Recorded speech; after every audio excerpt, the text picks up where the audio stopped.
Amigos televidentes, a esta hora saludamos al teniente Luis Landívar, oficial del Cuerpo de Bomberos de Quito, a quien le damos la más cordial bienvenida. Vamos a hablar de un tema muy importante en estas épocas del año, principalmente en estas épocas del año, el uso de la pirotecnia. ¿Cuáles son las recomendaciones y qué tipo de controles está haciendo el Cuerpo de Bomberos precisamente para regular el uso de la pirotecnia y sobre todo para advertir y prevenir sobre la peligrosidad que esto implica? Bienvenido nuevamente, buenos días. Buenos días, muchísimas gracias por permitirnos llegar hacia la ciudadanía para dar estos pequeños introductorios o temas de seguridad para que se tomen las medidas correctivas o preventivas para que no tengamos emergencias. De parte del Cuerpo de Bomberos del Distrito Metropolitano de Quito, de la Unidad de Manejo de Materiales Peligrosos, pues gustosos de trabajar el día de hoy en prevención. Tenemos que mencionar que la competencia de los permisos pues no está en el Cuerpo de Bomberos, está dentro de las Fuerzas Armadas, quienes otorgan estos permisos para la elaboración y también para el expendio de estos. Sin embargo, el Cuerpo de Bomberos viene colaborando, coadyuva con esta labor preventiva y también de los controles, sobre todo de la pirotecnia que es de origen artesanal, que es la que nos causa problemas en tanto a las emergencias que en estas fechas más se utilizan, sobre todo en Navidad y también en fin de año. O sea, hablamos de dos tipos de pirotecnia, una de tipo artesanal y otra de tipo industrial, se podría decir. La artesanal está prohibida, la industrial sí. Y en términos generales, como bomberos, nosotros les diríamos que por favor no a la pirotecnia, que no utilicen, que a pesar de que que es regulada, la que estamos mencionando, que tiene el permiso correspondiente, pero siempre ha sido peligroso. Es más, por eso es que la entrevista de hoy es hacia un especialista en manejo de materiales peligrosos. Estos juegos pirotécnicos son materiales peligrosos. Dentro de la clasificación de materiales peligrosos, este es el número 1 como explosivo. No ha dejado de ser un explosivo. Si es que tiene permiso, pues significa que los riesgos están controlados, pero siempre y cuando sean utilizados de acuerdo a cómo está en la hoja de seguridad. Pero a veces hacemos alguna toma de decisiones errónea, como por ejemplo depositar los elementos que están contenidos en el interior, que son sustancias altamente oxidantes, y producto de eso hacemos un instrumento un poco más grande, un explosivo más grande, y se lo pone dentro de un recipiente. Ahora, entiendo que existen autorizaciones para el expendio y uso de la pirotecnia, que por ejemplo no se puede utilizar en lugares cerrados, tiene que ser en lugares abiertos y hasta cierta cantidad cierta cantidad del producto. ¿Cómo funciona eso, teniente? Realmente estos elementos tienen que ser utilizados por personas que tengan el permiso correspondiente, es decir, personas que estén entrenadas para realizar esta actividad. Ellos necesitan un permiso para poder realizar esta actividad y tiene que estar certificado como tal. Caso contrario, estaríamos aumentando el riesgo que ya existe. Por otra parte, deberíamos mencionar que los juegos pirotécnicos deben ser utilizados por las personas adultas, no deberían ser manipulados por los niños, no deberían estar cercano a sus manos, por ejemplo, no deberían estar dentro de los bolsillos, no deberían utilizarse cerca a las personas, es decir, a veces les ponemos dentro, por ejemplo, dentro del monigote y después de eso decidimos saltar sobre el monigote. En algún momento esto va a explotar. Muchas veces estos elementos altamente oxidantes ya han pasado su periodo de vida útil y los tenemos desde el año pasado. En un año pueden cambiar muchísimo las condiciones físico-químicas de este elemento explosivo.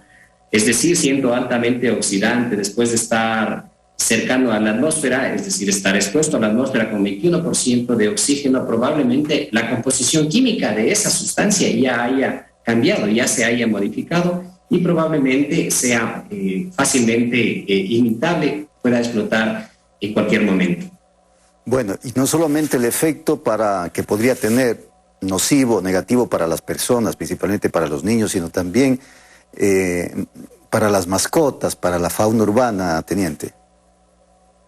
Y hay que hacer algunas recomendaciones. Si bien es cierto, hasta este momento he dicho que no se debería lanzar cercano a las personas, pero también a esos otros miembros de la familia que son nuestras mascotas.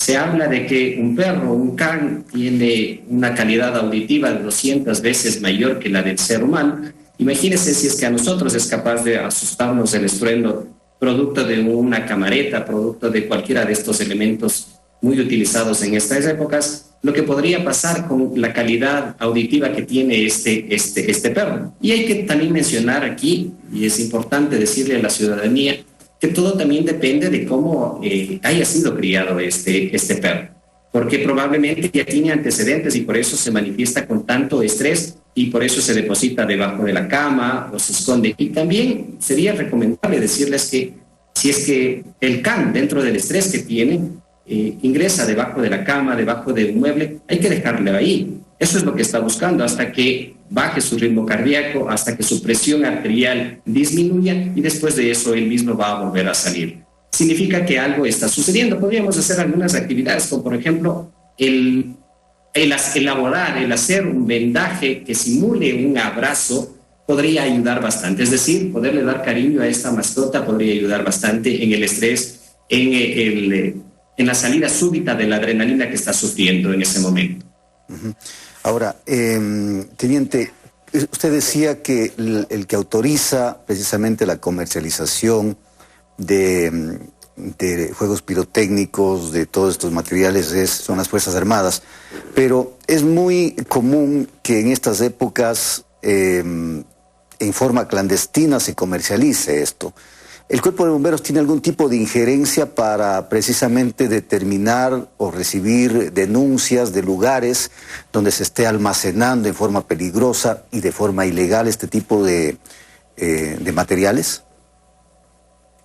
Es importante decirle a la ciudadanía que en caso de tener no solo este tipo de riesgos, sino cualquier riesgo que tenga la ciudadanía, lo que tiene que hacer es la llamada al ECU 911.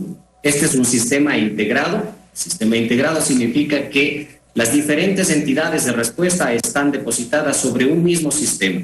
El momento que recibimos la llamada, nosotros preguntamos de qué se trata y tendremos que enviar a la institución competente, es decir, si se necesita Policía Nacional de primera instancia y si necesita la respuesta como tal, iremos los cuerpos de bomberos. Es decir, lo primero que debería pensar la persona es en llamar al sistema ECU 911. Ahora, ¿cuáles son las sanciones, teniente, para aquellos que comercialicen, perdón, y utilicen pirotecnia de forma ilegal? Sí, tenemos que hablar necesariamente de que existen sanciones. El Código Integral Penal menciona en el artículo 396 de que puede tener una pena privativa de 15 a 30 días la persona que sea demostrada que está en el expendio o en la elaboración de material peligroso denominado explosivo, y así es como determina nuestra legislación. Y una cuestión final, ¿cuál es la recomendación entonces, teniente, a la ciudadanía en general frente a esta época y frente al uso de la pirotecnia? Porque no quisiéramos ver esas imágenes de niños quemados, de niños que han perdido incluso algunos miembros de su cuerpo, personas en general, y también los riesgos de incendios precisamente por esto. ¿Cuál es la recomendación entonces? Y de parte del Cuerpo de Bomberos del Distrito Metropolitano de Quito, en esta campaña de Hagamos Historia, se trata de decirle a la ciudadanía que existen pequeñas acciones que podemos hacer para poder cambiar la vida o hacer historia dentro de lo que podemos hacer. Tal vez no estemos en capacidad de cambiar el mundo o el país directamente, pero lo que sí podemos hacer es cambiar nosotros mismos.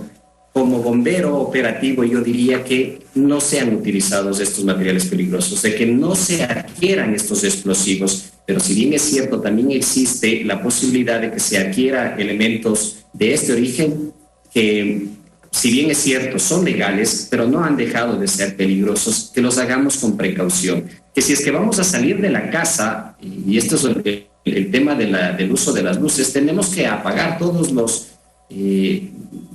elementos que pudieran causarnos algún daño después. Es decir, tenemos uso de GLP, pues desconectemos el GLP antes de salir de casa. Si es que voy a la cena con mi familia, desconectemos todos los adornos que tenemos en Navidad para que no tengamos la ignición o tal vez el incendio posterior cuando justo no estemos, o también el uso de velas que frecuentemente está acercando material combustible. Gracias, teniente. Se nos acabó el tiempo. Gracias por los importantes criterios.